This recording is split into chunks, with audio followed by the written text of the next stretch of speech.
Барлықтарыңызға қайырлы күн. Бүгін біз классикалық бисквитпен жасалған кілегейлі торт дайындаймыз. Бетіне шоколадты ганаш құйылған және өзіңіздің қалауыңыз бойынша әсемдеуге болады. Бұл торт өнімдерді көп қажет етпейді. Барлық ингредиенттер видеоның астында толық жазылған.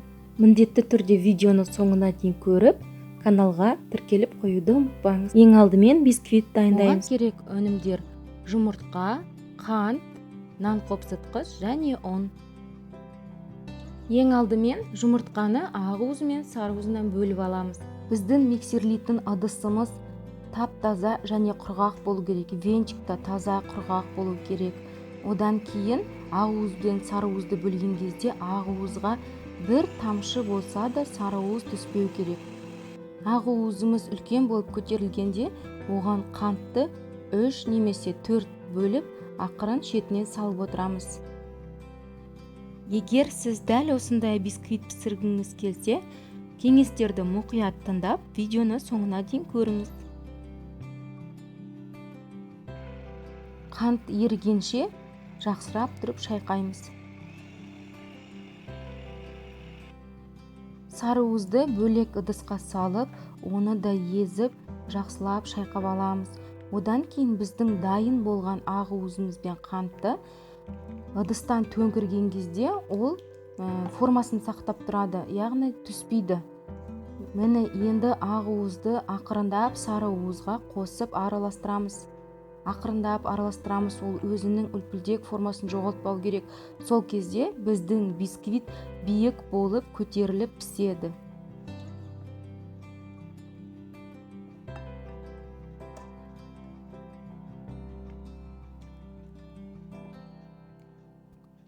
Достар, каналға тіркеліп, подписаться батырмасын басып, қоңыраушаны басып, рецептерді жібермей көріңіздер.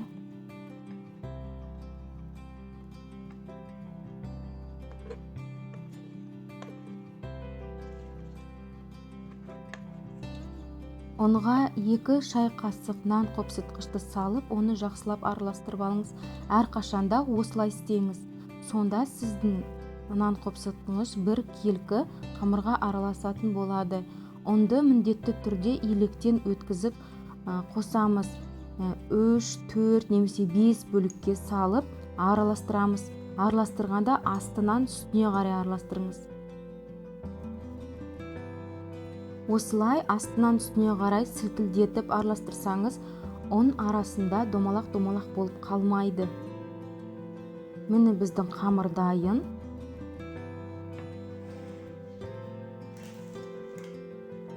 Менде 22 сантиметрлік форма.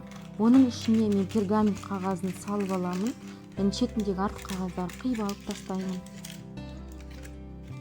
Егер сізде пергамент қағазының сапасына күмәніңіз болса, онда астын майлап алыңыз өсімдік майымен.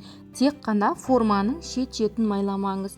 Себебі біздің қамыр сол шетіне жабысып, үстіге қарай көтеріледі. Егер сіз оны майласаңыз, ол көтерілмей қалады.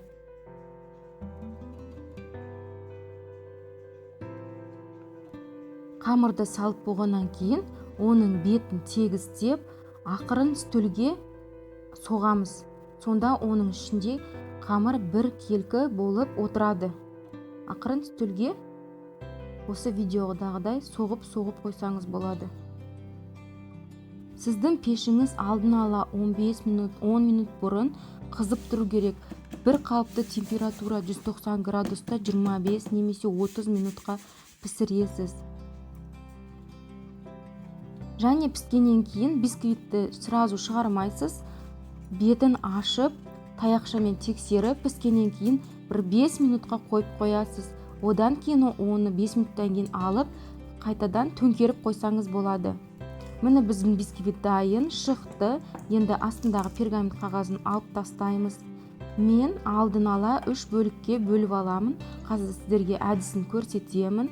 Мен пышақпен жанына өзіме керекті биіктік заттарды қойып, сонымен кесіп шығамын.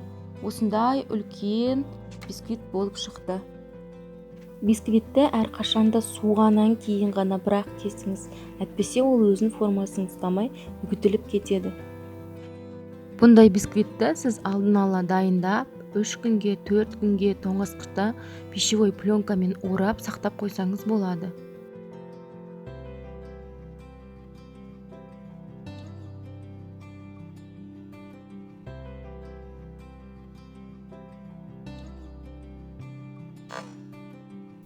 Міне бисквитімізді 3 бөлікке бөліп қойдық.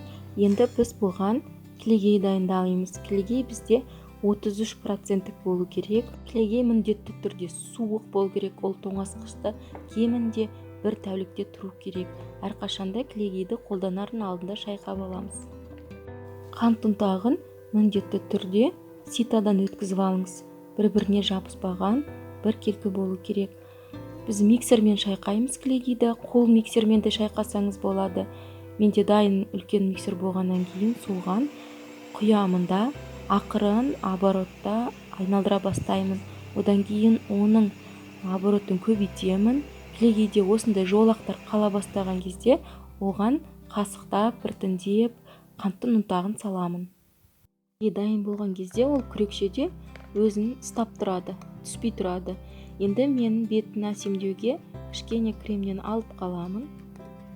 Қалғанын бисквиттің ортасына жағып шығамын. 3 бөлікке бөліп алған бисквитімізге біз енді пропитка жасаймыз. Пропитка әртүрлі болады.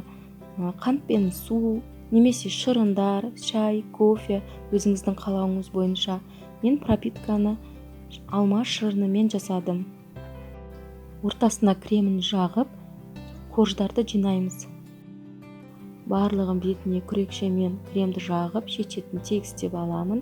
Және ең соңғы коржды қойған кезде онда бетіне пропитка жағуды ұмытпаңыз. Тортты жинап алғаннан кейін бетіне шоколадты ганаш құямыз. Оның рецептін сізге жоғарыда көрсетіп қоямын. Ганаш кішкене салқындаған кезде бетіне құйып, біздің бисквитті тортымызды тоңазытқышқа кемінде 2 сағатқа қойып қою керек. Уақыт өткеннен кейін бетіндегі ганаш қатып, торт өзіне сіңіп, формасын ұстағаннан кейін қалған креммен бетін әсемдеймін. Әсемдігі үшін осындай посыпкалар сеуіп шығамын. Біздің классикалық бисквиттен жасалған кілегейлі тортымыз дайын. Енді ортасын кесіп сіздерге көрсетейін. Бетіндегі шоколадты кішкене қатқаннан кейін ол жағылмайды. Өз формасын ұстап тұрады бисквит. Көрдіңіздер ме, қандай биік. Қалауларыңыз бойынша ортасына кілегеймен бірге жеміс, джемдер салуға болады. Торт өте дәмді, тәтті болып шықты. Бисквиті жұмсақ, ауызда ериді. Достар, каналға тіркеліп қойыңыздар. Тағы да осындай көп рецепттер болады. Менімен бірге болғандарыңызға рахмет. Барлықтарыңыз сау болып тұрыңыздар. Сіздермен бірге болған Инка Максовна.